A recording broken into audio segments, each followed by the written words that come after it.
découvrir aujourd'hui ce qu'on appelle l'agriculture urbaine. Ici, on est au lycée des Calanques. Je vais vous faire découvrir aujourd'hui ce qu'on appelle l'agriculture urbaine. Ici, on est au lycée des Calanques, dans le 8e arrondissement de Marseille. Et on va partir à la découverte d'une champignonnière.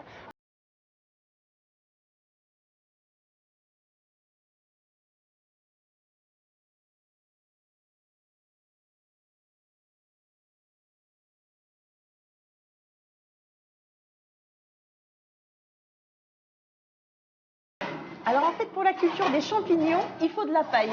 Exactement, d'habitude ça pousse sur de la paille et nous notre particularité c'est pour faire pousser des pleurotes on va rajouter des biodéchets comme le marc de café et les copeaux de bois puisqu'on a un projet d'agriculture et aussi un projet de recyclage pour éviter de balancer des matières utiles à la poubelle. Et en fait on coupe beaucoup plus petit en fait. Exactement, pour que ça soit facile à remplir dans le sac que tu vas nous préparer. En fait c'est une recette de cuisine que tu me proposes avec Exactement, avec 4 ingrédients, les copeaux de bois d'un côté qui viennent d'une menuiserie dans le 15e arrondissement. La fameuse paille que tu as récupérée qui vient de la région. Et alors ça? Le marc de café qui là vient directement du distributeur automatique qui est dans le couloir, qui est donc notre petit déchet phare. Votre petit secret de fabrication en fait, le marc de café. Exactement, et ça c'est le secret, enfin c'est l'autre secret, c'est la graine du champignon, c'est le mycélium. C'est ce qui va nous permettre de faire venir le pleurote dans nos sacs, puisque bien sûr ça n'apparaît pas comme ça par magie. C'est la graine, ça sent super bon déjà. Ça sent déjà la forêt. Ça laisse présager plein de bonnes choses.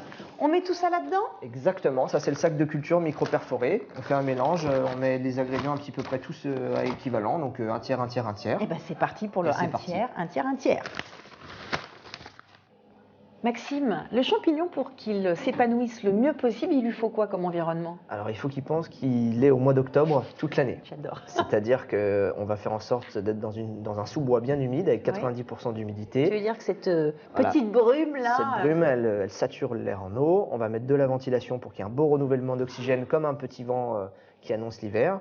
Et on va mettre aussi 11 heures de lumière par jour comme un peu l'équinoxe, donc au mois d'octobre. Ah oui, il a les yeux grands ouverts, le champignon pour pousser. D'ailleurs, en combien de temps tu récoltes ce genre de belle grappe? Cette grappe, elle a mis 3 jours pour sortir du sac, puisque là, on lui a fait croire que l'hiver arrivait, et donc le champignon, à ce moment-là, il panique, il pense que les sols vont geler, et il déclenche donc une fructification, et on a des carpophores qui sortent du sac, qui sont, nous, les champignons qu'on mange dans nos assiettes.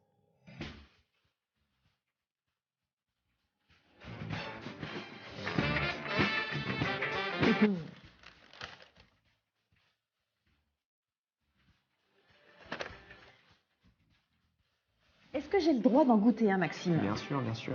Alors voilà, un petit pleurote Monte Cristo. Alors on dit qu'ils ont un petit goût anisé, poivré, c'est le cas de vos champignons? On le dit, en tout cas les palais fins des chefs ont reconnu ce champignon comme un champignon de qualité.